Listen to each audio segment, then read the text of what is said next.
All right, Mark, 1956, Dallas, Texas. Not going back too far. No, not too bad. Let's go back when you were a little boy. What do you remember when you were just a little kid? I remember, well, first of all, I was probably the last Jew born in South Dallas, so which is where the Jewish community was back in those days. And so I lived there for about 6 months, and then we moved to Marsh Lane. And what I remember about Marsh Lane was a fairly small house, although of course it didn't seem that small at the time. I was the upper bunk, my brother and sister my lower bunk. My youngest brother was in a crib. Walnut Hill at that time was like Marsh Lane was like 2 lanes wide, almost rural in a sense. And it snowed, and my grandfather lived with us, so he had one of the bedrooms. My parents had a bedroom. Coming to the JCC, did nursery school at Sherith Israel and kindergarten at Sherith Israel. So kind of a pretty quiet life, pretty good. Of course, when you're 4 or 5 years old, you really don't think about that stuff. What did your dad do for a living? He was in the scrap iron and metal business, and he started his company in 1953. Did World War II affect your family at all? Was your dad in the service? No, he was. He's a Holocaust survivor. So he was born in Konin, Poland in 1925, we always thought, and so he went through a couple of ghettos and the camps, including Auschwitz-Birkenau. He was eventually liberated from Mauthausen, a satellite camp called Gusen II, which is in Austria, and then after the war he spent 6 years in southern Germany. I kind of figure having a pretty good time, because he got a certificate in physical education, so he went around and organized Jewish sports clubs and competed in track and field and did gymnastics and skied and just seemed to be okay. How long did it take him to recover from being in the camps to starting that life? Well, he of course he came out of the camps weighing almost nothing, around 70 pounds or so, and there's a picture of him that I saw when he was helping the U.S. Army, and he had an Army uniform, and he'd kind of plumped out. So I don't think it took that long. But after that, he slimmed back down again, and he was very slender and healthy. So how old was he when he was taken away? Probably like 14. Did they ever talk to you about that? What that was like? What happened? Sure, all the time. We were hearing about it from very young ages. We kind of took it for granted because it was our father, and he has the number. I think it's B4990, maybe.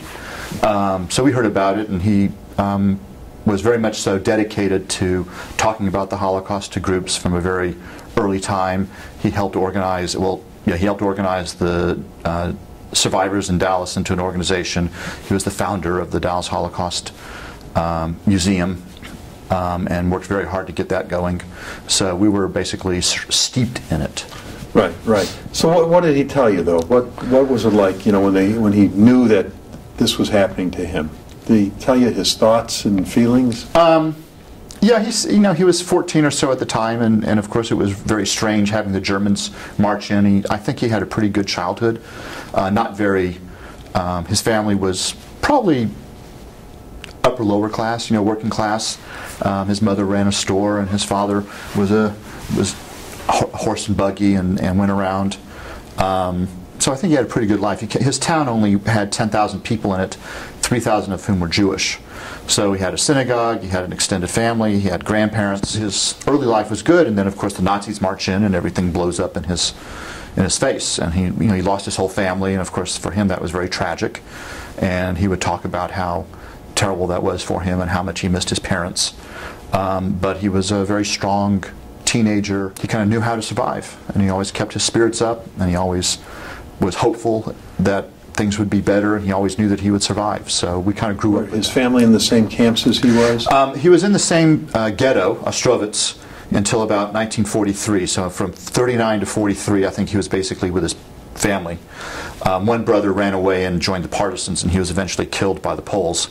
But most of the rest of his family was taken to Treblinka in, he thinks, 1943. So after that, he was all on his own. He just searched for them when the war ended? Is that it? Yeah, I think he probably knew that where they were going. I think he had some idea that they had not survived. Right. After the war, though, he did find a few first cousins who he did not know had survived. Yeah. And he was able to locate them, or they located him. I think at one point he was supposed to go to Palestine, and and he could have maybe gone to Sweden because he had one of his relatives wound up in Sweden. There was a problem with his paperwork. I think at one point he was accused of being a communist, and it delayed everything. But eventually he had the option, I think, of coming here, and he decided, why not? Land of opportunity, and his papers came through, and he came here in 1951. Yeah. And he wound up in Dallas because one of the people who was processing his paperwork told him that Dallas was a place of opportunity, and it would be a great place for somebody who didn't have anybody to go to as opposed to New York. He didn't know anybody here, but Hyas had arranged for him to live with a lady named Mrs. Haberman, and she boarded some people, and he had a job waiting for him. I forgot I think it was like a clerk in a store, but that didn't last very long. But other than that, no, he didn't know anybody, but very quickly he established himself at the JCC because he could teach gymnastics with a whistle. And after a little while he worked for American Iron and Metal, and that's where he learned the metal business for the most part, and went out on his own. Yeah, yeah. Now where did he meet your mom?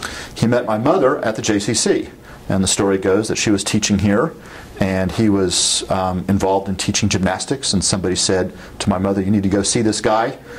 He runs a gymnastics class with a whistle, and the rest is history. I think she kind of took a little while to warm up to him, but she was duly impressed, and according to a letter that he wrote to his first cousin in South Africa at the time, he was like smitten, and for him that was it. Your mom's parents, were they in this country, or did they come from overseas? Her father came here in the 1920s, maybe late 19-teens, with his brother to escape Russia, so that the younger brother wouldn't go into the army, which of course was terrible for Jews. And they came through Galveston. His brother wound up settling in, we had other relatives in Houston at the time, but his brother wound up settling in Victoria, Texas, and had a furniture store. And my grandfather came to Dallas and started a bag and burlap shop. And eventually he was kind of fixed up with the woman who became his wife, who also happened to be a first cousin. And she immigrated here through Cuba in the early 20s. And they made their life here. Now, you, your brothers, and your sister growing up, your life was very different, obviously, than your dad's. Sure. And whatnot. Did you guys ever really appreciate that when you were little? I think we were all really aware that he was different, that he was a survivor, and of course that he came from Europe. He had a little bit of an accent. We learned later on that he has actually a very thick accent, but when you grow up with somebody, you think this is the way they talk. Right. And it wasn't until I was an adult that I realized how thick his accent really is. Yeah. And he was always talking about what life was like when he was a little kid, and he talked about his mother, so we were pretty aware of the fact that he had a different upbringing. Yeah. Now talk to me about high school. Where did you go to high school? I went to St. Mark's School. Okay. And what was the high school life like for you? I started in elementary school at Arthur Kramer Elementary, which is not that far from here, and then I started at St. Mark's in 7th grade. And it was a great experience. First of all, it's Episcopalian, not Catholic. Religion was part of the school, but it wasn't something that was overwhelming. We had to go to chapel and things like that, but I would say that the school was very respectful of its Jewish population, which was fairly substantial, probably 10, 15, 20%. Mm-hmm. So the academics were great. I had a good time with being a trainer-manager of the football and basketball teams, and made some pretty good friends, and we just had our actually 40th class reunion, and fortunately my class has stayed pretty cohesive over the years. Yeah. So it was a good time, and I think it was probably better. It was a good fit for me. Now you wound up becoming an attorney. Right. So was that the mindset you had already when you were in high school? I think I decided I wanted to be an attorney when I was like 8 years old. Okay. So I wanted to major in history, become an attorney, and go into politics. And why was that, do you think, at such a young age? I always loved history, and I still do, and then I thought that being an attorney was how I could help people. So I don't know why. Okay, where'd you go to college? Brandeis University in Waltham, Massachusetts, which is just outside of Boston. Okay, and then what about law school? St. Mary's University School of Law in San Antonio. Okay, and then you went into immigration law. Was that always the path that you took, or did you start somewhere else? No, I started out in general law, and the way I wound up in immigration law is University of Texas would sponsor an immigration and the law conference in San Antonio. And after I'd been out for a couple of years, I decided that I wanted to go to this conference because I thought it'd be interesting and it would be a good way to visit San Antonio. And I met some people there, and eventually one of them put me in contact with another immigration lawyer who I bought his practice. And that's how I wound up in immigration law. What are some of the things that you do for people in that practice? Well, one of the reasons I wanted to get into immigration law was because it helps people. Right. So I help individuals become permanent residents through either marriage to U.S. citizens or because they're U.S. citizens are bringing in their parents. I had a deportation practice to keep people from being deported, hopefully, help people become citizens. I did some employment-based, but I don't do that really any longer. But basically, I really like immigration law because I do help people. You know, at the end of the process, which a lot of times only takes 3 or 4 months, I have clients with big smiles on their faces. Right. Now, today we hear so much about immigration and politics. Does that affect your business at all? I'm always busy. I think that if there's immigration reform, I will of course become a lot busier, and I'm a huge proponent of immigration reform because I think that it's the right thing to do. Right. The immigration law is out of date and needs to be redone because it's not responsive to the change in times that we need.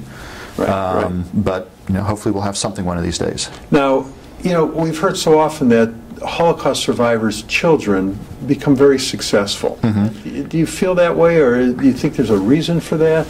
I think we're kind of brought up with the idea that we need to, I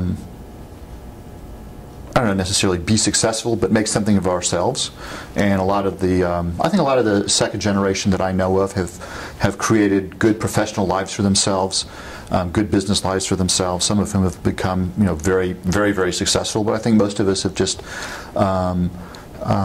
created a nice, comfortable life, and hopefully had, you know, married and had children, and pretty normal. I do know that there are those who've had their problems being second generation, just like everybody has problems. Right. Happiest time in your life? Well, I really enjoyed my teenage years, and I really enjoyed my college years. So those were very fulfilling for me. And then I spent a year abroad when I was in college, and that was a lot of fun. Now you mentioned that when you were in school, you were, you know, involved with the sports teams and whatnot.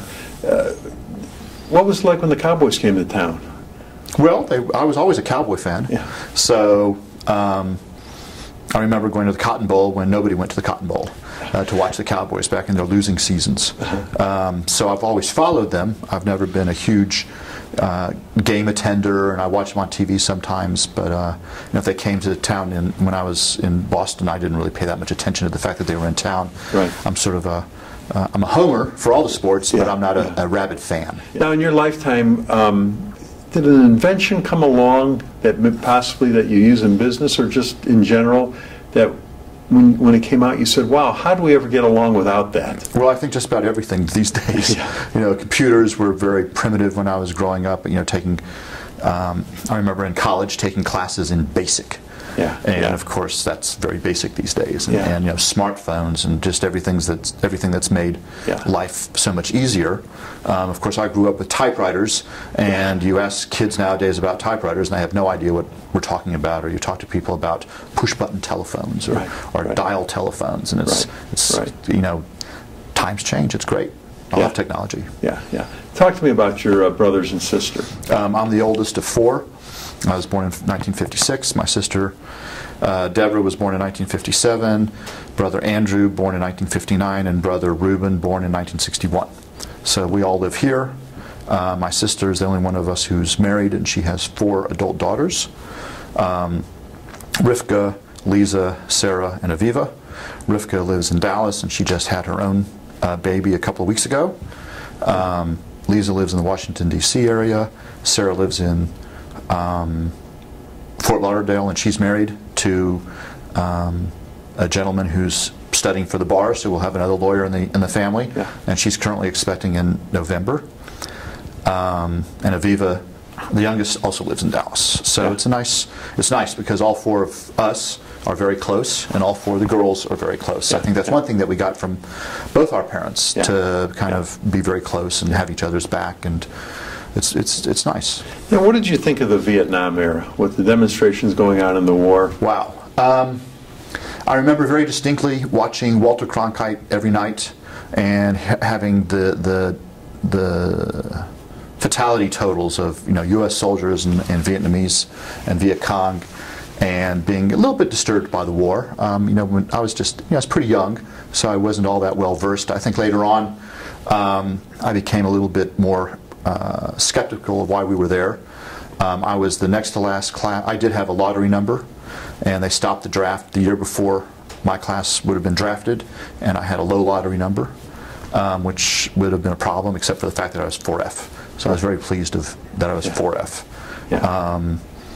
That was a tough time. Yeah. It was a tough time. Now, in your lifetime, you've lived through so many momentous occasions. What on the national scene, do you remember exactly where you were when it happened and it affected you? Well, I remember when Kennedy was assassinated. I was in second grade at my second grade class at Kramer, and I remember an announcement coming over the intercom from the principal, whose name was Frances Allen. See, I remember all that stuff. It was a long time ago. And my teacher, Mrs. Allenbaugh, ran out of the classroom crying. And I remember that we were passing notes around. We wish that he hadn't been killed and things like that. I don't know that any of us really quite understood what that really meant. But I will say that when they opened the sixth floor museum, that I didn't go for many, many years. I just couldn't really bring myself to go. Yeah. And I did finally go when one of my friends from college came down to visit Dallas. So we finally went. So that was pretty momentous. Remember, of course, 9/11, and one of my close friends' husbands was on American Airlines 11, and I remember her calling me and telling me that he was on the plane, and I was just absolutely shocked. And kind of odd things like when Jim Croce died in an auto accident, it's kind of an odd thing, or when John Lennon was killed, or the Reagan assassination attempt. All those things are kind of course, sad. I kind of wish you kind of remembered the more happy moments. Does he have any kind of request to keep the remembrance of the Holocaust alive? Well, he was the founder of the museum, so of course he poured his sweat and blood into that, and that's doing well, and hopefully will do better in the future. The museum here in Dallas. Yes, the museum in Dallas, and of course we all hope that we wish it all its success. And he still goes down to the museum and chats people up and sells his book, so he's still very invested in that. And I know that he hopes that it will keep going, because his whole mission as a Holocaust survivor was to teach what happened, and he doesn't want people to forget what happened and to learn a lot of lessons from that. Now, do you have any involvement with the Jewish community now? I was president of American Jewish Congress back in the late 90s for 4 years. That organization no longer exists, but we have a successor local organization called Southwest Jewish Congress. I was the president of the Dallas Jewish Historical Society in the early aughts for a couple of years. I've been on a number of boards, Israel Bonds, Jewish Family Service. I'm on the board of the Dallas Jewish Hebrew Free Loan Association. I'm still on the board of the Dallas Jewish Historical Society and stay active in that. I've been on the board of the Dallas Holocaust Museum for many, many years, and of course plan to stay active in that. I kind of grew up at Shereth Israel, and so I think that my family's been pretty active in the community, and I've kept that up. Now, your mom started the Jewish Historical Society. Do you remember why she wanted to start that? Well, she grew up in Dallas, and she had a great love for the Jewish community, and she always felt that it was important that that era be remembered and studied, and she's big on that, on wanting people to know our roots. There's a very deep Jewish presence in Dallas, and a lot of people don't know about it, and she wanted people to learn about it. So for her and Ruth Cann at the time, it was very important that there be some sort of organization that could preserve this history and also teach people about this history. What advice would you want to leave to the next generation? I think it's really important to know where you have come from, because I think it gives you a lot of insight into where you are now and where you will hopefully go in the future. I think that I would kind of like to I see my nieces and hopefully their future children, and I would just want them to be good people and in some form or fashion contribute to the betterment of the world. remember their families, and take good care of themselves. You only get one shot at this, and just sort of enjoy their lives. Yeah. It's a great ride, and you have to enjoy it. Great job, man. Thanks for doing this. You're welcome.